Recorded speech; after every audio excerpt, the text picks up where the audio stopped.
So I see this question asked every day on the Ninja 400/500 Facebook page.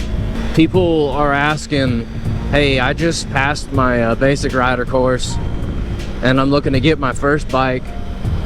My instructor told me not to get anything under a 600 because I'll outgrow it and it won't be enough for the highway, and he said I need to get a 600. What should I do? I'm conflicted. First of all, I think the saying, you got to start on a 600, is a little outdated. When I started, there was only 250s and 300s as starter bikes, and they were really slow. You couldn't really take them on the highway too much. They would struggle a lot. Nowadays, there's this middleweight class that's wonderful, 400, 500. They're kind of like a Honda Civic, if you will, a non-customized Honda Civic. I mean, they're just your basic all-around bikes. They're not that fast, they're not that slow, they're just your basic bike, and they could suit just about everyone. I don't really think you would outgrow them unless you're the type that will go 100 plus a lot and feel bored because these only top out at 115. Maybe you are the type to start on the 600 Super Sport. But I honestly think 90% of people out there, just because of the cost factor, the cost is the biggest factor and why I would say don't start on a 600 Super Sport, and maybe don't start on a 600 twin cylinder bike unless you got a lot of money.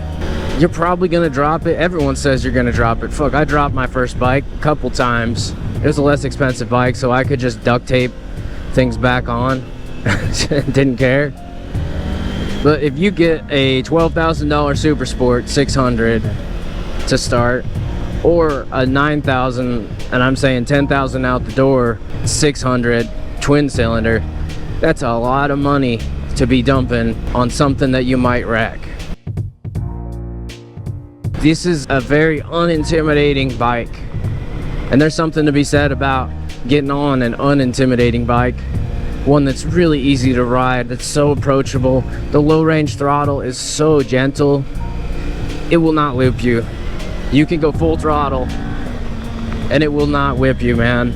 It's only gonna feel powerful once you get up to 9,000-10,000 RPM. Also, as far as expenses goes, insurance is going to be a lot cheaper on these 400s. The tires on these are smaller, so they're cheaper.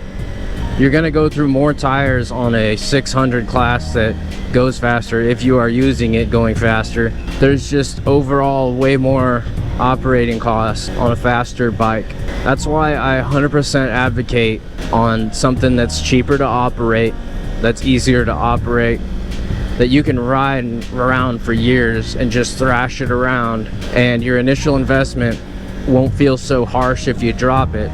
And the cool thing about starting on one of these, if you just keep it stock, there's a huge market for selling these right now.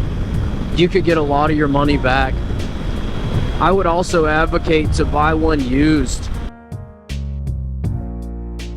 But that question also goes deeper too.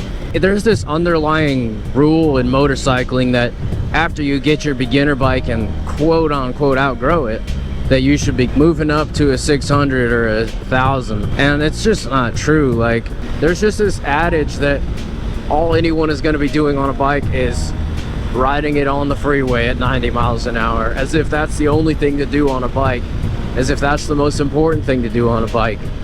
No, you got so many other places to ride. You don't ever even have to go on the interstate if you don't want.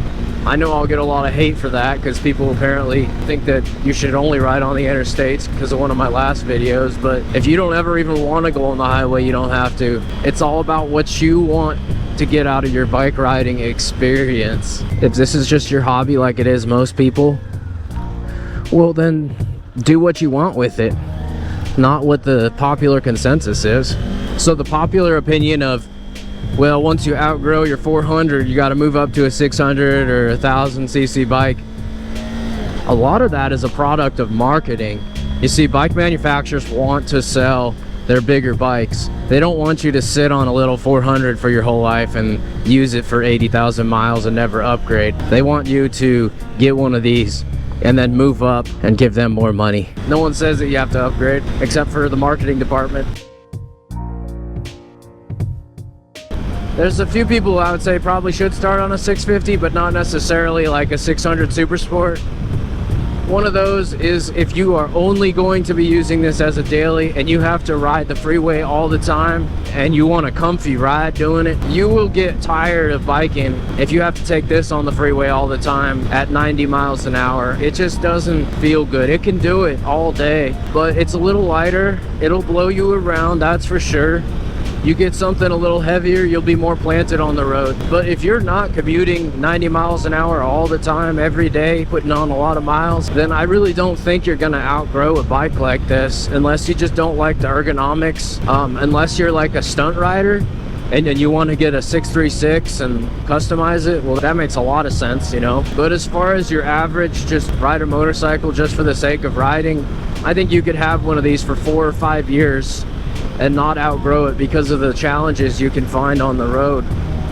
If all you're doing is riding straight and trying to max top speed, well then you're not really challenging yourself very much. If you really want to challenge yourself and not be bored on your bike, and you start out on one of these and you feel like you might be outgrowing it, I guarantee you're not outgrowing it. You're just not challenging yourself enough. Go practice on a really twisty, technical road. You will have a great challenge and a lot of great fun on this, and you still have a lot to learn.